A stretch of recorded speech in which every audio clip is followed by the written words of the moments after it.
এখন একটা স্লোগান উঠছে না, সব হিন্দু এক? উঠিছে। উঠছে তো, সব হিন্দু এক। তো সব হিন্দু যদি এক হয়, এ নোমর বাচ্চা এ কেন কালী মন্দিরে ঢুকতে পারবে না? বেশি দূরে না, আপনার বাড়ির পাশে। ওখানে সিসি ক্যামেরা আছে। আমি ডেটটা বলে দিচ্ছি, আগামী গতকাল কত তারিখ ছিল? কালকে 30 নভেম্বর 2024।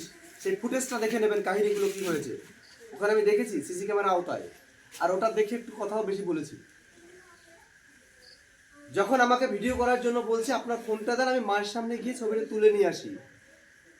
ও বলছে, এই লোকটা বলছে, দাঁড়াও, এই লোকটা বলছে যে আমি একটু মায়ের কাছে যাব, মায়ের চরণ একটু প্রণাম দেবো, এই বলে আমি বলছি তাকে যাওয়া যাবে না। এ বলছে যাওয়া যাবে না, কারণ এ তো ছোট জাত।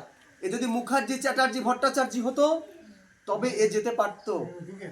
এর যে নামের শেষে বিশ্বাস রয়েছে, তাই কে কি করে ঢুকবে? তা কি করে হিন্দু এক হয়? আমার প্রশ্ন এটা। আজকে এক মহান কবিকে এটা লিখতে গিয়ে আমার উপরে দেখা অনলাইনে কিভাবে শুরু হয়ে গেছে।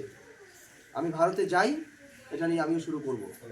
তো আজকে যে মন্দিরের মধ্যে আপনাকে ঢুকতে দেওয়া হয় না, আপনারা বলছেন এটা আগে ছিল এখন নেই।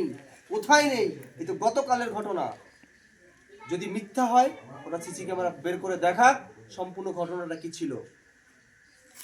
আমি আবার তখন বললাম যে এদের বিধান আছে, তুমি ঢুকতে পারবে না, তাই তুমি ঢুকবে কেন?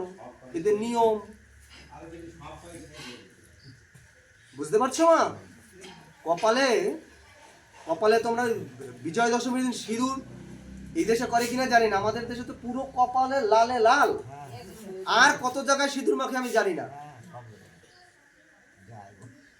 আমি স্যারকে বলবো যে আরেকদিন সভা করে এদের দুর্গাপুজোর ইতিহাসটা শোনাবেন। আপনাদের শোনালে না আপনারা চেতনা জাগ্রত হয় না। আপনার সন্তান যদি আজকে মন্দিরে ঢুকতে না পারে, আপনি সেই মন্দিরে কিসের জন্য পুজো দিতে চান? আজকে এখানে অধ্যাপক বিকাশ স্যার বলে গেছে যে মন্দিরে গিয়ে শুধু ফুল দেবেন, পয়সা দেবেন না।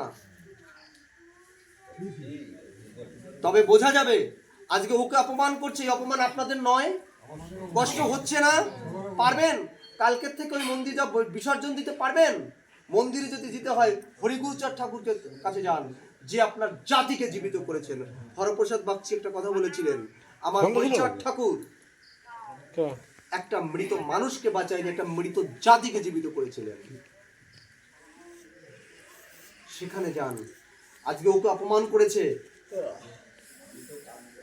আমি সুকেশ মিত্র, আমি ছাড়ছি না, এটা নিয়ে অনেক কিছু হবে। আজকে বলা হয়েছে আমাকে বলা হয়েছে আমি কেন এটা নিয়ে আজকে এই বিষয় নিয়ে ইসকন নিয়ে কোনো মতামত করি না। আমি কেন করব? কয়েকদিন আগে পটুয়াখালীতে ইসকন থেকে হরিচাঁদ গুরুচাঁদের মূর্তিকে ভেঙে পচা ডোবায় ফেলা হলো। তখন হিন্দু ভাবটা কোথায় ছিল?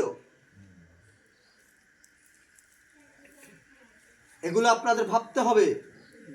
ইসকনের জিতেন্দ্র দাস নকল ভগবানের সিরিয়াল করে হরিচাঁদ ঠাকুরকে অপমান করেন। তখন কোথায় ছিলেন? তখন হিন্দু আসলে কি জানেন তো, সিএস মিট একটা কথা জিজ্ঞাসা করেছিল গুরুচাঁদ ঠাকুরের কাছে।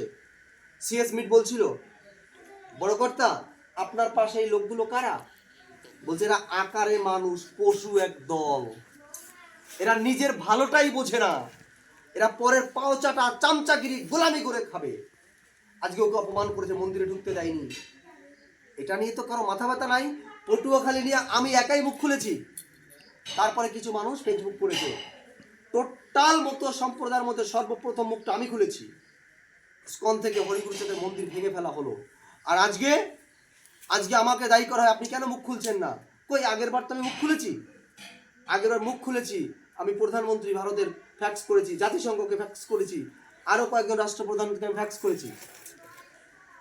কিন্তু এবেলা কেন চুপ? একটা কারণে, যে আমার হরিগুরুচাঁদ ঠাকুরকে যদি পচায় ডবায় ফেলতে পারি ইসকন থেকে, আমার দেহ দেব, প্রাণ দেব, তবু আমি ওদের দলে আমি থাকবো না। আমি আমার দলে থাকবো। আমার এই নিষ্পেষিত, নির্যাতিত, নিপীড়িত, এই মূর্খ বলো, জ্ঞানী বলো, বোকা বলো, এই মানুষগুলোকে নিয়ে আমি থাকবো। তা যদি বাঁচি বাঁচবো, না বাঁচি না বাঁচবো। আপনারা ভাববেন না গুরুচাঁদ ঠাকুর কেন বললেন বাঁচি কিংবা মরি তাতে দুঃখ নাই, গ্রামে গ্রামে পাঠশালা গড়ে দিতে চাই। গ্রামে গ্রামে পাঠশালা সেজে আমি যাচ্ছি না। এই শব্দটা কেন? বাঁচি কিংবা মরি, শুধু এইটুকু, আর দরকার নেই আমার। বাঁচি কিংবা মরি মানে এই কথা যখন তিনি বলেছিলেন বা করেছিলেন, সেই সময় ঠাকুরের জীবনটা হয়তো সংশয় ছিল। বাঁচি কিংবা মরি এই শব্দ কি করে আসলো? এই শব্দ তো থাকার কথা না। এটা বলেছে খাও বা না খাও, ছেলে মেয়েকে পড়াও, সবাকারে ডেকে বলি মানো যদি মরে, অবিদ্যান পুত্র যেন না থাকে ঘরে, আগে শিক্ষানো ঘরে হও ধনবান, আচরণে সৎ হও ঢাকো ভগবান।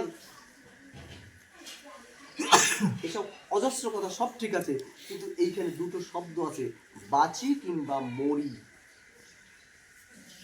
ভাববেন আমি অনেক কথা বলে ফেলেছি, আজকে আর বলবো না। সবাইকে প্রণাম জানাই, যদি ভুল ত্রুটি হয় আমাকে ক্ষমা করবেন না। আপনার ইউটিউবের নাম কি? আমাকে ক্ষমা করবেন না, কারণ আমি আপনাদের রক্তরসের বিন্দু। আমাদের অধ্যাপক সুরেশ স্যার এই কথাটাও বলেন। তো আমাকে ক্ষমা করবেন না, আমার ভুলটা সংশোধন করে দেবেন, এই বলে সবাই মিলে একটা ধরে দিয়ে আমি এখান থেকে যাবো সরে। জয় জয় শান্তি হরি পরমানন্দে।